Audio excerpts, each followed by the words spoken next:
मंच पर आसीन राष्ट्रीय लोकदल के राष्ट्रीय अध्यक्ष, लाखों युवाओं के दिलों की धड़कन आदरणीय चौधरी जैन सिंह जी, किसान नेता, भारतीय किसान यूनियन के राष्ट्रीय अध्यक्ष आदरणीय नरेश टिकैत जी, राष्ट्रीय लोकदल के विधानमंडल दल के नेता और इस क्षेत्र से विधायक आदरणीय राजपाल बालियान जी, पुरकाजी से विधायक आदरणीय अनिल जी, राष्ट्रीय लोकदल के क्षेत्रीय अध्यक्ष आदरणीय योगिंदर जी, पूर्व विधायक आदरणीय नवाजीत जी, पूर्व मंत्री योगराज जी, पूर्व मंत्री धर्मवीर बालियान जी, पूर्व जिला पंचायत अध्यक्ष रसपाल मलिक जी, राष्ट्रीय लोकदल के जिला अध्यक्ष भाई संदीप मलिक जी, वे सभी सम्मानित नेतागण और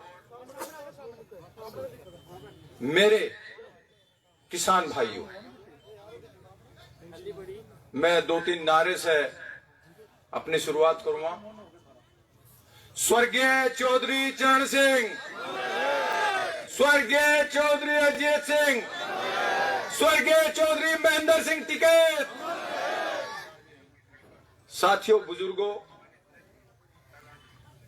ये क्षेत्र पहले से क्रांतिकारी क्षेत्र रहा है। यहां की मिट्टी संघर्षशील मिट्टी है, यहां प्रतिभाओं की कमी नहीं है, लेकिन उन प्रतिभाओं को निखारने के साधन की कमी है। सरकारें आती रही जाती रही, लेकिन किसी भी सरकार ने इस ओर ध्यान नहीं दिया।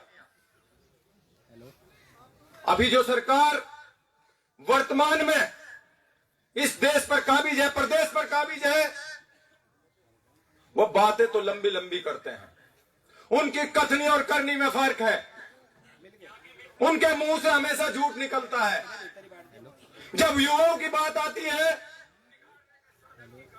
तो हमें वे भारत और पाकिस्तान में उलझा देते हैं।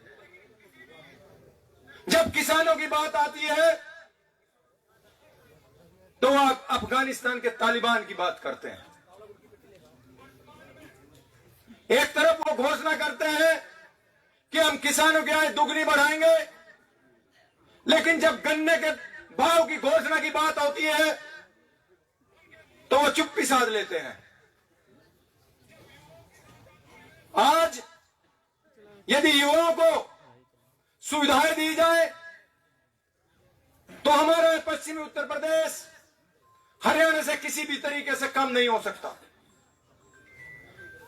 एक क्रांतिकारी काम आदरणीय चौधरी अजीत सिंह जी ने किसानों के लिए किया था। इस क्षेत्र को 48 मील देने का उन्होंने कार्य किया था, जिससे हमारा गन्ना आज मिलों पर जाता है। हम बार बार स्वर्गीय चौधरी अजीत सिंह जी का धन्यवाद करते हैं और उनको नमन करते हैं। साथियों, वही क्रांतिकारी काम आज इन युवाओं के लिए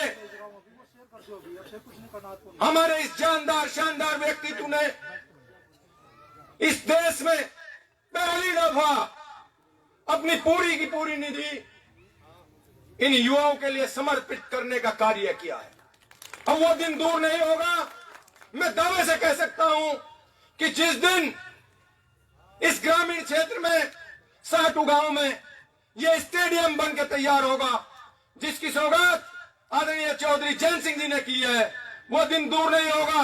मैं दावे से कहता हूं कि हमारे लड़के भी एशियाड में और ओलंपिक में इस क्षेत्र के ग्रामीण क्षेत्र के लड़के भी पदक लेकर आएंगे। साथियों, ये सरकार देखो झूठ तो बोलती है, पर भाई एक बात बड़ी पॉपुलर है। चलो पार्टी झूठ बोल रही है, पर यहां के कुछ जनप्रतिनिधि भी ऐसे हैं। कम से कम उन जनप्रतिनिधियों को तो यह सोचना चाहिए कि हम झूठ का सहारा न लें। यदि आप झूठ का सहारा लोगे तो उसका इल्जाम भी, देखो ये जनता है, जवाब देना जाना है। आज अधिकारियों की लगाम कसने का समय आया है। इस सरकार ने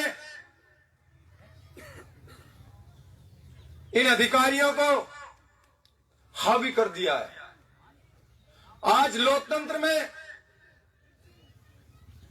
ब्यूरोक्रेसी राज कर रही है, डेमोक्रेसी नहीं है इस देश के अंदर। अधिकारी अपने मुहार चलते हैं। 4 महीने हो गए आदरणीय चौधरी जयंत सिंह जी ने अपनी निधि का कुछ हिस्सा साउटू गांव के लिए दिया है, लेकिन अब तक भी इन अधिकारियों की लापरवाही से और कुछ हमारे जनप्रतिनिधियों के झूठ बोलने से यहां काम शुरू नहीं हो पाया। 2024 नजदीक है। यदि यही रवैया आप लोगों ने रखा, ये अधिकारी कान खोल के सुन लें, 2024 में ये जनता खुद फैसला लेगी और अपने वोट के अधिकार से यहां से अपने जनप्रतिनिधि को जिताकर इस सरकार को, इन अधिकारियों को जवाब दिया जाएगा। साथियों, आप सब लोगों के सामने ये माहौल है, आप देख रहे हो, आप समझ रहे हो। जवाब देने का वक्त आया है। मैं अपनी वाणी को विराम देने से पहले आप सब लोगों से एक वादा करवाना चाहता हूं। क्या आप किसानों का सम्मान चाहते हैं? क्या आप इन युवाओं को, इन खिलाड़ियों का सम्मान चाहते हैं? यदि चाहते हैं तो हाथ उठा करके और वादा करो कि ऐसे लोगों को 2024 में हम सबक सिखाएंगे जो हमें सम्मान नहीं दे रहे हैं। अंत में मैं फिर भाइयों, नारे में कुछ रड़क रह गई थी। हमारे बीच में आदरणीय चौधरी जयंत सिंह जी बैठे हुए हैं, जिन्होंने सौगात और ये क्रांतिकारी काम किया है। पूरे देश में ऐसा कोई भी सांसद नहीं है जिसने अपनी निधि को इन युवाओं के लिए समर्पित किया हो। तो दो नारे। सबसे पहले आदरणीय चौधरी जयंत सिंह, आदरणीय चौधरी जयंत सिंह, आदरणीय चौधरी जयंत सिंह, आप आगे बढ़ो। आदरणीय चौधरी जयंत सिंह, आप आगे बढ़ो। जय हिंद, जय भारत, जय राष्ट्र।